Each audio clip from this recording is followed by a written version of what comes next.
एक क्वेश्चन तो आपका सीडीपी के अंदर आता है, यहां से आपके लेव वाइगोत्स्की से संबंधित।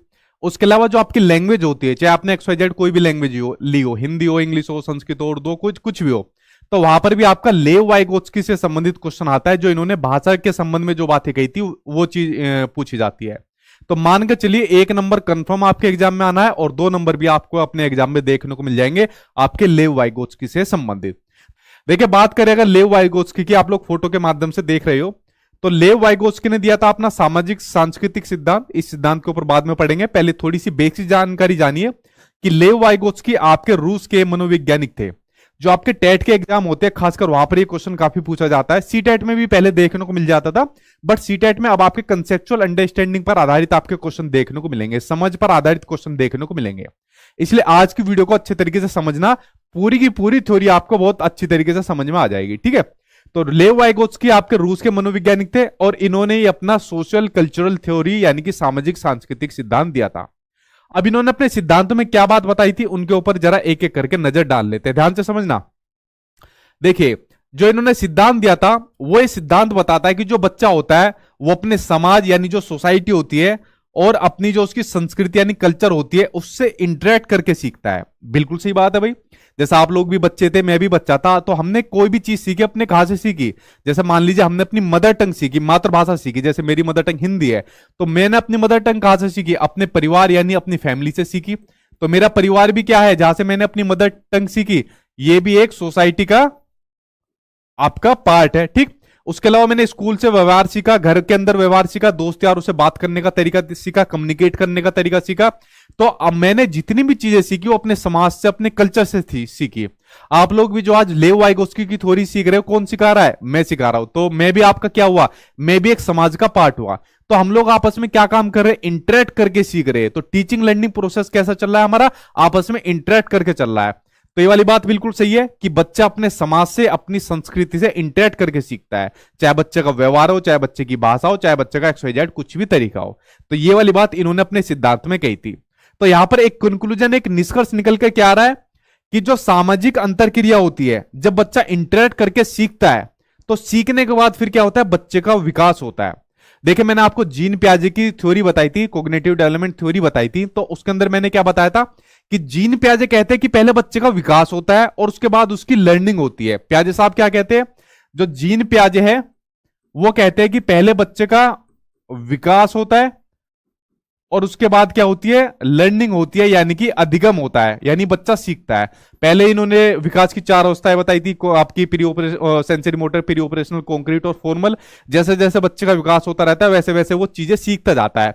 बट इन्होंने कहा कि बच्चा पहले सोशल इंटरेक्ट करके चीजें सीखता है और बाद में विकास होता है। मतलब अपोजिट यहां पर धारणा देखने को मिलेगी। आपके एग्जाम में कई क्वेश्चन पूछे जाते हैं, जीन पियाजे और वाइगोत्स्की के जो बीच में डिफरेंस देखने को मिलता है, अभी आपको वीडियो के एंड में और आपको देखने को मिलेंगे, ठीक है। तो आप लोग समझ गए लेव वाइगोत्स्की की बात, कि बच्चा जो होता है अपने समाज से, अपनी संस्कृति से इंटरेक्ट करके सीखता है और उसके बाद फिर उसका बच्चे का विकास होता रहता है। ये वाली बात इन्होंने अपने सिद्धांत यानी कि सामाजिक सांस्कृतिक सिद्धांत में कही थी। आप लोग देख भी रहे हो कि बच्चा इनके सिद्धांत से पता चल रहा है, सोशल कल्चरल थ्योरी यानी सामाजिक सांस्कृतिक सिद्धांत, बच्चा अपने समाज और संस्कृति से इंटरेक्ट करके सीख रहा है। ये वाली बात इनके सिद्धांत खुद ही कह रहा है, ठीक। चलिए बढ़ते हुए आगे, और कौन कौन से कंसेप्ट है जो इसके सिद्धांत के अंदर कहे हुए हैं, उनके ऊपर एक बार नजर डाल लेते हैं। देखो, वाइगोत्स्की के 2 महत्वपूर्ण कंसेप्ट है, जिनमें से पहला है आपका ZPD, जिसको कहा जाता है जोन ऑफ प्रोक्सिमल डेवलपमेंट, समीपस्थ या निकट विकास का क्षेत्र, यानी विकास के जो नजदीक का क्षेत्र है उसकी बात करता है आपका ZPD। अब इसको ज्यादा ध्यान से समझना, एक ही बारी में आप लोग समझ जाओगे। देखिए, एक होता है वास्तविक विकास जो रियल डेवलपमेंट होता है, और एक होता है आपका संभावित विकास। तो वास्तविक विकास और संभावित विकास के बीच का जो डिफरेंस होता है, जो अंतर होता है, वो होता है आपका जोन ऑफ प्रोक्सिमल डेवलपमेंट। अब ये कैसे होता है, देखिए ध्यान से समझना। जैसे मान लीजिए सीटेट के एग्जाम में आप सभी को पता है कितने नंबर चाहिए पास होने के लिए, तो सीटेट के एग्जाम के लिए आप सभी को 90 नंबर चाहिए होते हैं पास करने के लिए, ठीक है। कैटेगरी वालों की बात नहीं कर रहा मैं, सभी की बात कर रहा हूं, जनरल वालों की। तो सीटेट में पास होने के लिए 90 नंबर चाहिए। बट आप लोग जो भी मॉक टेस्ट प्रैक्टिस कर रहे हो, या किसी ने पहले भी सीटेट का एग्जाम दे दिया हो, बेचारा फेल हो गया हो, तो उसके नंबर मान लीजिए किसी के 80 आ रहे हैं, किसी के 81 वगैरह आ रहे हैं, तो इतने नंबर लेकर आ रहा है। तो उसके बाद क्या हुआ, उसको एक सपोर्ट दी गई। सपोर्ट किसकी दी गई, सपोर्ट मिली उसे उसके सचिन सर की, कि सचिन सर की जो क्लास है उसको डेली अटेंड करो और साथ के साथ जो सचिन सर के नोट्स है उनको अच्छे तरीके से पढ़ जाओ, आपका एग्जाम जरूर पास हो जाएगा। तो जब बच्चों को सपोर्ट मिली तो धीरे धीरे बच्चे का ग्राफ बढ़ता गया और अपना बच्चा एग्जाम को क्वालिफाई कर गया, यानी जो एक स्कोरिंग जो आपका एरिया था बच्चा उसको क्रॉस कर जाता है। तो देखिए जो बच्चे का यहां पर रियल डेवलपमेंट था, जो वास्तविक विकास था वो कितना था, वो यहां पर था 80 81, जो भी वो नंबर लेकर आ रहा था, ये बच्चे का वास्तविक विकास था। संभावित विकास कितना चाह रहा था कि 140 तो लेकर ही आने हैं मुझे, और उसके बीच का जो अंतर है यही आपका जोन ऑफ प्रोक्सिमल डेवलपमेंट है, समीपस्थ विकास का क्षेत्र है।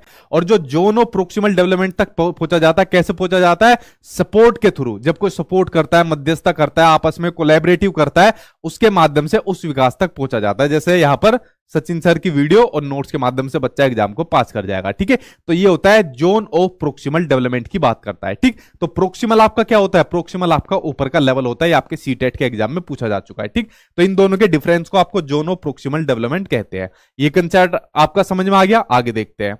अगला है आपका स्कैप फोल्डिंग। स्कैप फोल्डिंग जिसको हिंदी में पार्ट या फिर ढांचा के नाम से जाना जाता है। देखिए सिंपल सा समझना, स्कैप फोल्डिंग कहते हैं जो वयस्क होते हैं, जो एडल्ट लोग होते हैं, बड़े होते हैं, उनके द्वारा जो टेम्परेरी हेल्प या फिर जो टेम्परेरी गाइडेंस दी जाती है उसको कहा जाता है आपका स्कैफोल्डिंग, उनको कहा जाता है। फॉर एग्जाम्पल के लिए जैसे छोटे बच्चे थे जब आप लोग, तो आपने साइकिल चलाना सीखा, मैंने भी सीखा, तो क्या एकदम साइकिल चलाना आ गया, एकदम बैलेंस बनाना आ गया? बिल्कुल नहीं आया। तो साइकिल चलाने के लिए सबसे पहले हमको सपोर्ट मिला, टेम्परेरी सपोर्ट मिला, हमारे मम्मी पापा ने आके सपोर्ट दे दिया थोड़ा बहुत, या फिर हमारे बहन भाइयों ने आके साइकिल का सपोर्ट दे दिया ताकि हमको बैलेंस बनाना आ जाए और फिर हम साइकिल चलाना सीख जाए।